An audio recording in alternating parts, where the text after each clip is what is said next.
Hello and welcome to House Prep, the channel about making your house a home. Stay tuned to learn more about how to remodel your own kitchen at IKEA. My name is Rochelle, and today we're going to dive deeper into remodeling your kitchen with the IKEA Kitchen Planning Tool. This is Lesson 2, Planning Your IKEA Kitchen for the Non-Techie Person. In Lesson 1, we covered the different ways that you can use IKEA's website to plan your new kitchen. We also covered the basics, such as how to create a profile, signing up for the IKEA Family Program, and how to find shopping guides and instructions on how to install your new IKEA kitchen. If you are more tech adept and just want to know how to use the planner to design your kitchen, merely click the link below in the description to enter the IKEA planning tools and begin planning your kitchen. I'll be here for you to help provide inspiration and to show you the breadth of this planner's capabilities. Today, we are going to design a single wall kitchen for an ADU. ADU stands for Additional Dwelling Unit, also known as like a granny flat or a tiny home. This kitchen design is great, not only for ADUs, but also as a second kitchen in an existing home, or a break area in a workspace, or an office setting. Great for an Airbnb conversion of a garage or a basement. Stay tuned to see how you can put together a brand new kitchen for less than $10,000. Full disclosure, I am a full-time employee of IKEA at the time of shooting this video. I work in the kitchen planning department of IKEA, and this is my full-time job. IKEA did not pay me to make this video. I made this video based on some of the challenges I see customers experience when they get started on remodeling their kitchens with IKEA cabinets, countertops, and appliances. So let's get into today's tutorial.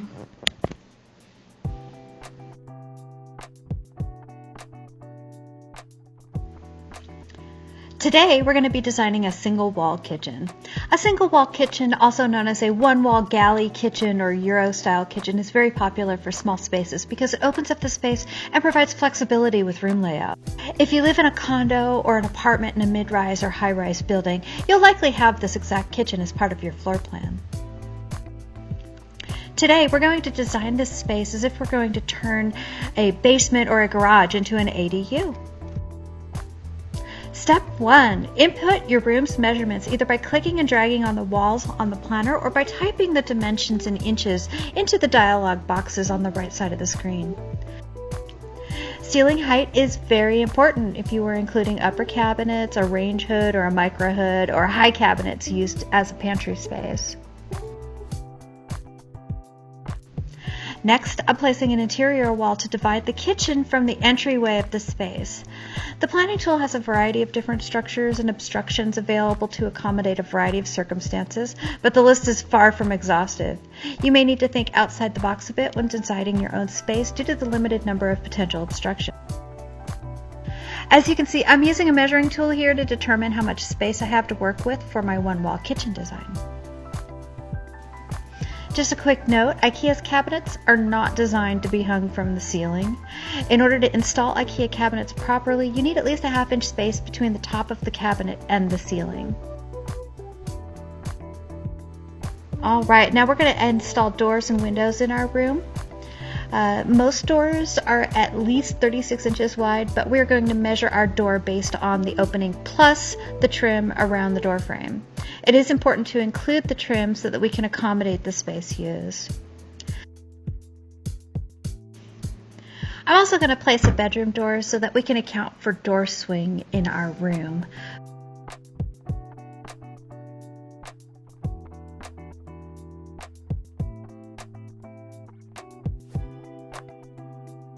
Since this is a fictional ADU, I'm just going to put in some windows that make sense for this space. For windows, in an actual space, you're going to need to measure your window opening, including any trim around the window. Alright, so what you'll also need to measure is the height of the window from the floor. You want to have a clearance of at least 40 inches in order to make enough room for your countertops and cabinets if there's a cabinet along the window side. So like a kitchen window. The distance of the window from the nearest perpendicular walls of the room. That's also going to be important when deciding what size cabinets you're going to need to place in your room. And then you can measure the distance of the window swing as well. And what I mean by that is if you have one of those crank style windows, And if it's over the sink, you want to make sure that your window's not going to hit the faucet or hit other obstructions like your cabinets when opening. You can leave your window as is, or you can add something to look at using the planner. So I selected the Snowy Daisy because it's snowing while I'm making this video on February 13th, 2021. I was supposed to be working at IKEA today, but we were closed due to weather. And I guess I'm just that weirdo who can't not work, apparently. Alright, so let's go ahead and start adding some kitchen appliances. So induction ranges are have not been very popular in the US until recently because of the low amount of energy that they use and the least amount of risk and danger that they expose you to using the induction range. So we're going to include the induction range in this plan. All right, and here we have our dishwashers. Now I'm going to select the smallest dishwasher since this is an ADU. We want to save space as much as possible. So the Vilcoiling, you can see it right there in the middle of the screen. That is an 18-inch dishwasher. All right, let's go ahead and check our work now. Here's the dishwasher. You can see that it's kind of popped up here. That's a glitch that's in the planner. Since this is a brand new item, the glitch has not been fixed yet. So I'm just going to go ahead and remove this dishwasher. Now, obviously, it's not going to show up on the price list at the end, but I'm going to put in a placeholder dishwasher. We're going to select the resizable dishwasher. We're going to put it in place and change the size to 18 inches, which is the width of the small dishwasher, the Vilcoiling. And next we're going to do the same thing with the refrigerator. We do have this 24-inch refrigerator available. It's just not input into the planner yet. It's brand new. We only just recently got them in stock for sale, or we may not even have them in stock yet. So it's a brand new refrigerator style that IKEA is carrying. All right, so let's go ahead and add a micro hood as well. Let's check and see which cabinet style we want to go with. All right, so we want to make sure that we have the right size of micro hood that's going to fit here. So I'm going to go with a 30-inch wide by 20-inch tall cabinet over top of the microwave range hood combo. The reason why I did that is because it gives you a little more height for a little more storage, and or if there's a vent that needs to go out, the 30-inch height would do pretty well for venting to the exterior. If this is recirculated and it doesn't vent to the exterior, you can just pretty much do whatever size you need for the cabinet on top if it's recirculated. The installation is slightly different, but since this is a beginning tutorial, we're not going to get into the installation of recirculated versus exterior venting micro hoods. Always like to start with the base cabinet, so that way you know that everything's going to fit along the bottom there. So we're going to do a base cabinet. We're going to add a sink next.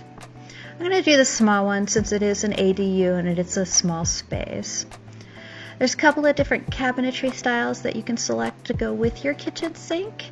This one would work great for a top mount or under mount, either in a single door or double door style.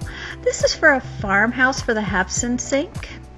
And we have the other farmhouse style for the Bredson sink. They're different depths. That's how come there's different styles on the front there. So I'm going to do a farmhouse style sink because I feel like it's a lot deeper, maximizes the space for the sink in such a small cabinet.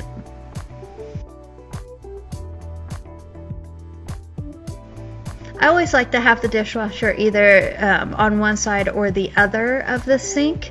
Having it across in an island works okay too, but that's just my preference to have it right next to the sink. And since we're doing a one-wall kitchen today, that's the only thing we get to pick. All right, so I'm going to select some countertops to go on here. The default is the Carlby Oak. That's the one that's automatically populated into the planner with the Grimslov off-white door fronts. I don't think those are going to be what we're going to end up with today, but we're going to go ahead and put some countertops in here just as a placeholder for now. I'll show you how to change all of that later. And this is me just figuring out how I want to place the cabinetry in the kitchen. So bear with me as I'm just kind of I'm running through a process here trying to figure out what's going to fit where best. You'll find yourself doing this as you're putting your planner together. There are a potential 30,000 potential plans available with the IKEA Kitchen Cabinetry line. So take your time, really play around with it and see what's going to work best for you. All right, I think I kind of want to put a pantry over here in this corner. So we're going to go with the high cabinet, 90H 24D, that's 90 high, 24 deep. I'm going to go with a 24-inch. As you can see, we've got different kinds of options for drawers or doors. I'm going to put this one in with the 2 lower drawers in. I don't know that I'm a huge fan of that, but it fits for now. All right, let's put some drawers in these base cabinets here. I like this one with the 3 different sizes, so you do have one that's deeper. And then we've got some drawers and shelves on this one here.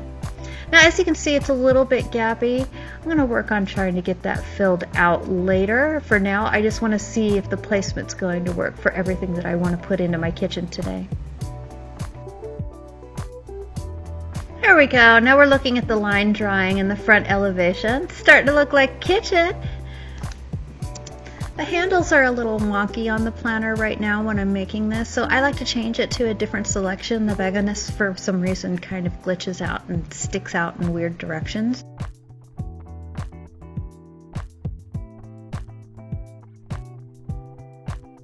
Go ahead and switch the handles over. This doesn't have to be the final choice, it's just something I'm throwing in there for the purposes of not bugging me. Here's the rendering. That's much more realistic looking as we're looking at our kitchen design. That's starting to come together. It's looking like a little kitchen. We could use some upper cabinets though, for sure.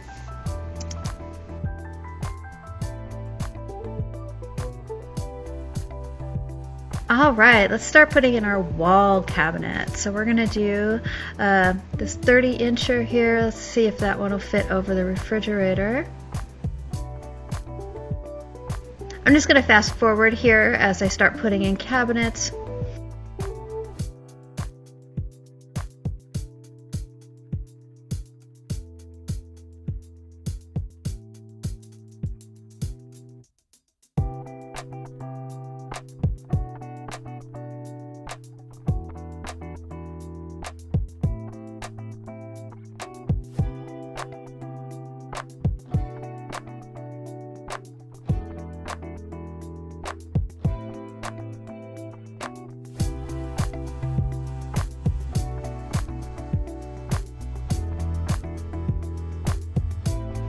And readjusting the sizes. I'm going to put a piece of countertop over top there.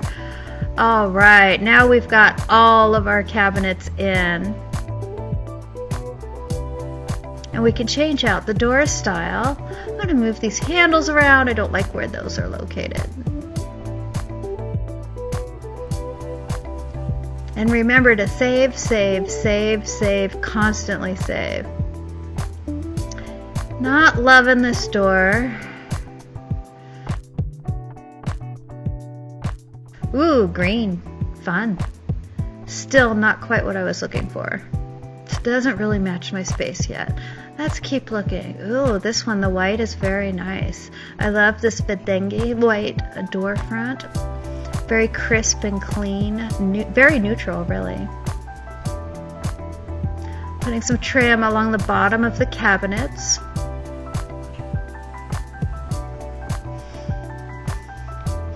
And honestly, I don't like this up-down thing going on here. Let's make these a little more even.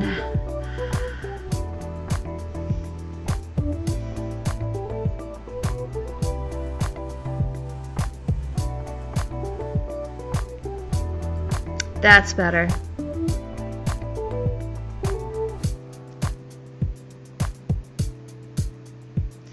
So what I'm doing here is I'm putting in spacer pieces. These pieces will help fill in the gaps between the cabinets. Since not every space is going to work perfectly with our cabinets, there will be some spacer pieces that you'll need to add in order to make it look like one complete wall. Let's go ahead and change to the Lahutien light gray. Lahutien? I'm not really sure how to pronounce that. Maybe I should take some Swedish lessons. Anyway, I really love this storefront. The storefront is just absolutely gorgeous in a light gray color. It's a perfectly neutral color. I'm not thrilled with this countertop. I think I'm going to go with a marble.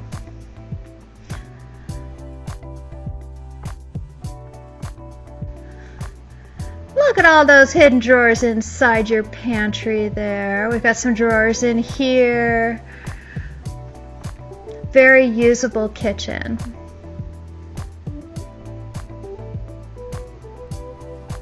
How much is all of this going to cost? Oh, looky here. So look, we left the refrigerator and the dishwasher off on the price. This is for your range and your microwave is what we're looking at. And then the lighting is for the under cabinet lighting that's underneath the upper cabinets. So less than $6,000 for all of the materials for this kitchen.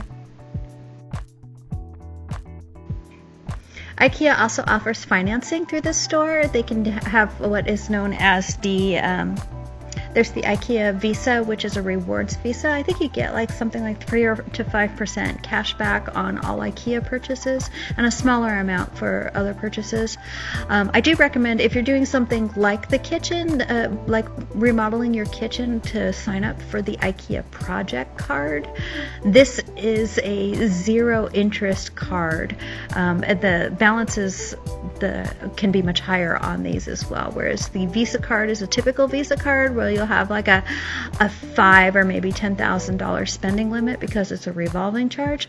On the project card, it has balances available of up to like $40,000 or $50,000 I've seen come through where people get approved for those amounts. So you can really just pay for everything for your whole kitchen all at once on that card. And any purchases over $5,000 are 0% interest for 24 months. So you might as well use IKEA's money while you're remodeling your kitchen. So I'm going to go ahead, I'm going to go and add some other details to the plan to show you what is available in the planner, what you can do as far as pulling in design ideas. You can paint your walls, you can add tile, you can change the flooring, you can put in a limited number of furniture items into the planner that IKEA provides, even some decor items and some lighting.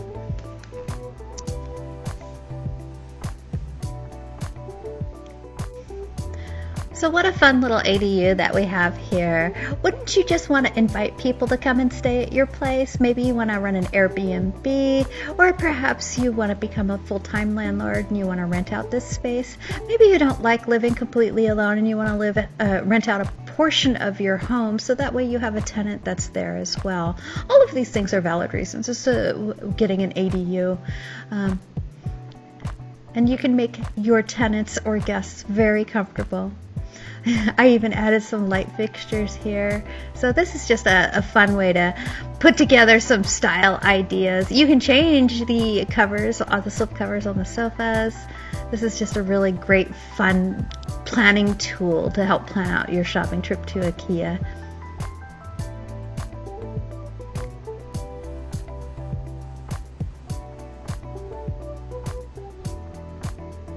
Most of what this planning tool, when you're in this 3D mode, is click and drag.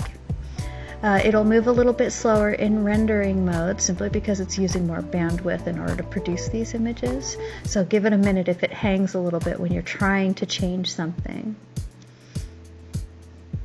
On this toolbar along the bottom, you've got several tools to click on. I encourage you to click on everything and feel comfortable with the operation of those tools.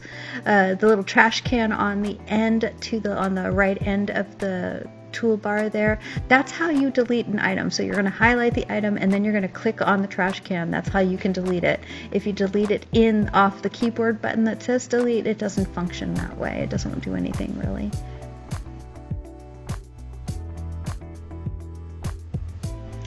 So just to recap, today we learned about putting measurements into your room We learned about the importance of ceiling height. We learned how to use the toggle measurement tool. We also learned about how to measure for doors, windows, change your door swing, keep any kind of window swing in mind when taking your measurements. We also worked on putting in cabinets, resizing existing appliances, or adding new appliances into the planner. We changed the cabinet fronts, we changed our countertops, and we changed our handles. And we learned more about how to use the tools that are on the bottom of the planner screen.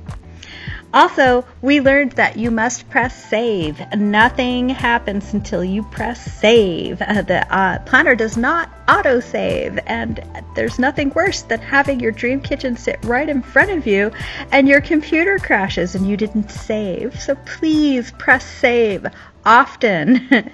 Lots of pressing save. All right, thank you so much. We will go into an even deeper dive as to how to use the kitchen planner next time. We're going to talk about cover panels, and we're going to build a one-wall kitchen with an island next time. So hit that like button if you liked this video. Maybe if you didn't like it, but you felt like it had some good information in it, you can hit that like button and subscribe to my channel for more great information about life at home. My name is Rochelle, and this is House Prep, where I help you make the most of life at home. Have a great day, and thanks for watching. Bye-bye.